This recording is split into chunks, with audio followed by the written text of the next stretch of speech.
entangled, like my hair is entangled, like you were in a relationship, okay? Like, my two cents.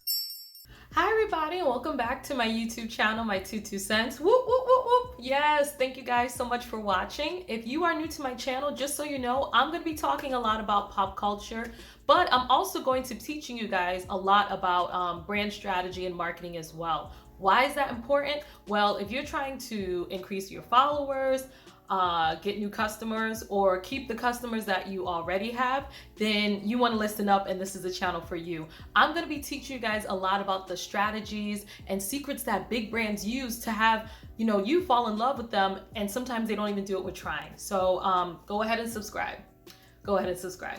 All right, so if you can tell by the title of this video, I'm going to be talking about the alleged love triangle that's been going on between Jada Pinkett Smith, August Alisa, and Will Smith.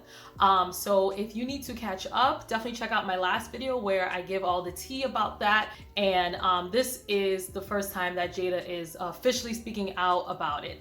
She had went to Twitter and talked about going on the Red Table Talk, and she's finally there, and she brought Will along. So this video, I'm really going to be talking a lot about what it teaches us about, making sure that you keep your brand reputation in check. And it's just the strategies that they use for damage control. So damage control basically is, if your brand is under attack, it's like, how do you control it how do you control the damage, all this attack, which is like rumors, gossip, anything like that. How can you control it so that it doesn't mess up your brand, mess up, these relationships that you built with your customers, so you're not losing customers, so you're not losing money. So because it takes so long to build really good, positive brand reputation that, you have to do everything to, keep it intact.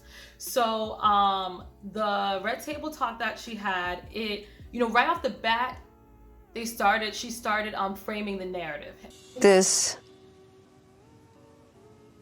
Red Table for me, just all the stuff that's going on in the press. Mm-hmm.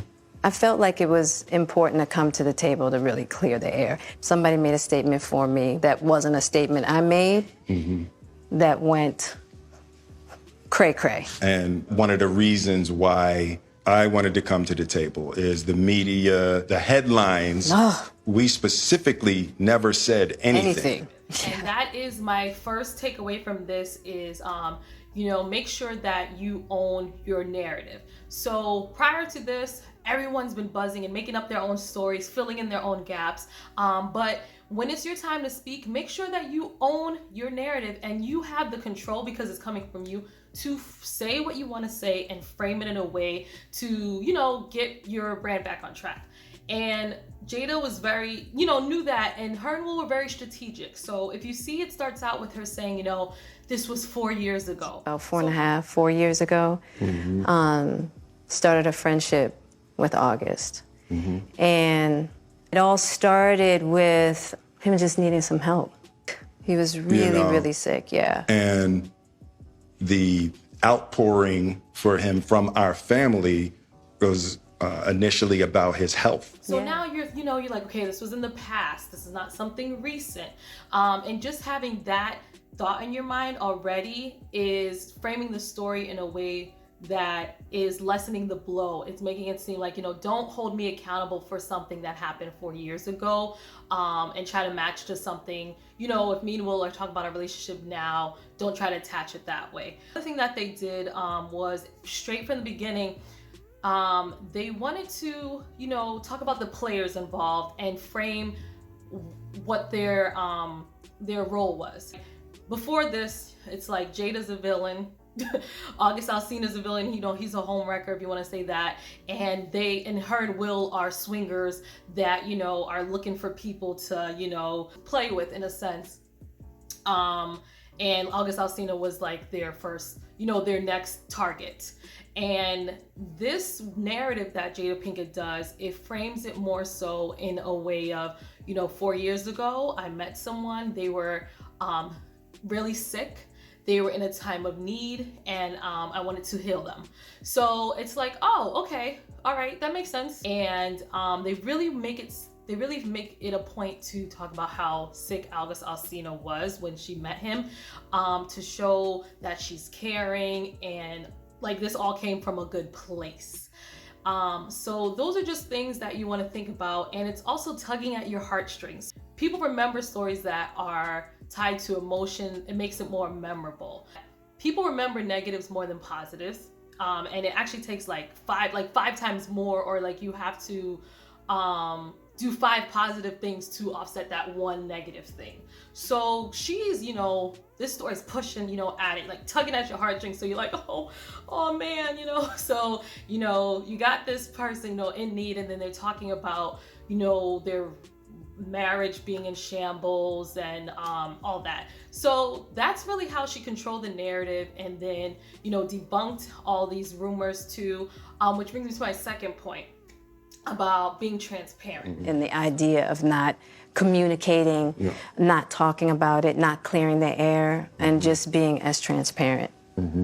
So when you are dealing with damage control, you need to be really transparent so that there are no loose ends and people can't, be like, wait, well, you didn't mention that or this or that, so they were really making sure that they were like, this was a rumor or this didn't happen, and we, and being transparent about it. And then the time when she wasn't transparent, Will went ahead and called her out on it. And then I got into an entanglement with August. That's what I said.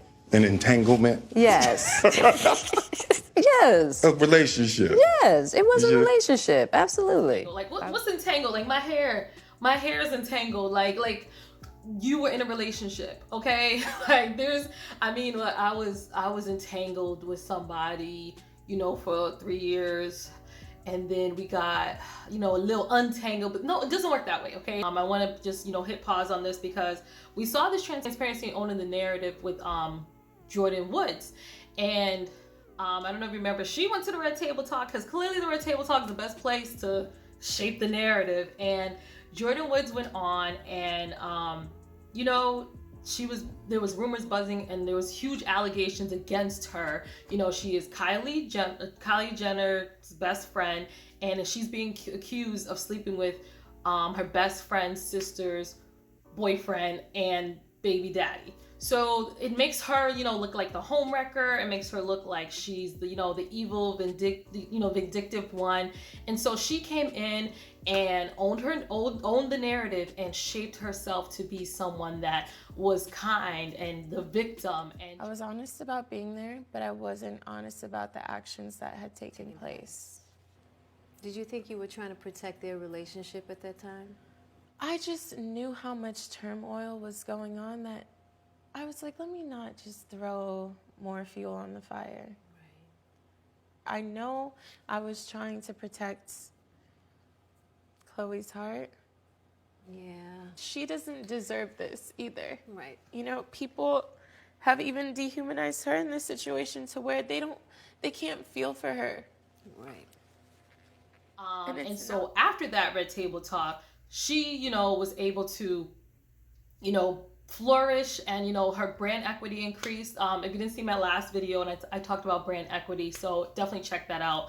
So Jordynwoods was able to, her brand equity was able to increase, her reputation was still intact, and it really helped her get, other endorsements and other opportunities like, being on The Masked Singer, etc. Yeah, so being transparent is very important when you are doing damage control. You always want to make sure that you are being truthful, being clear, and, being honest and open about what is going on.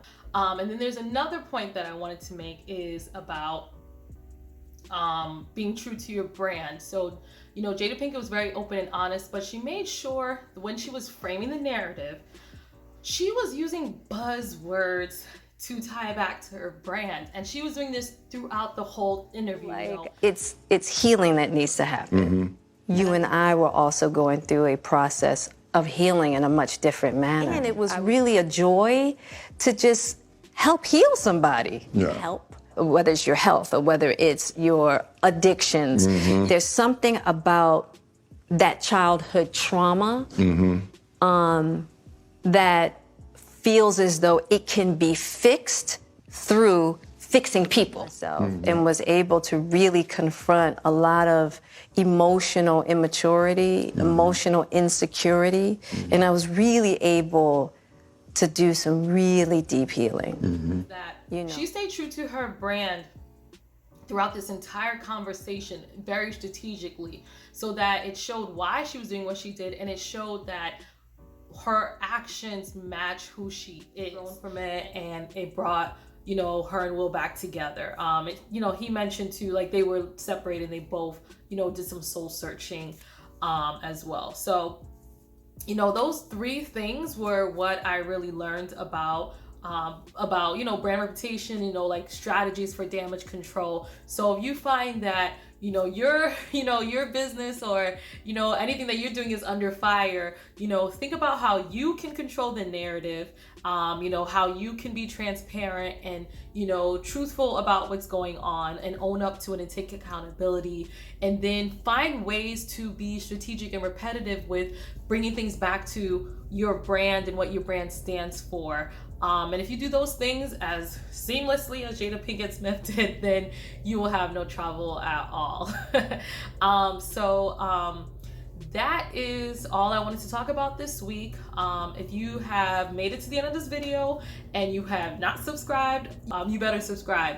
So subscribe, like, comment, of course, and let me know about if you guys have ever had your reputation under fire and had to do damage control. Did you control the narrative? Were you transparent? Were you true to your brand? These are all things that I think are great takeaways, and I want to hear some of what you guys' thoughts were. All right, but until next time, peace.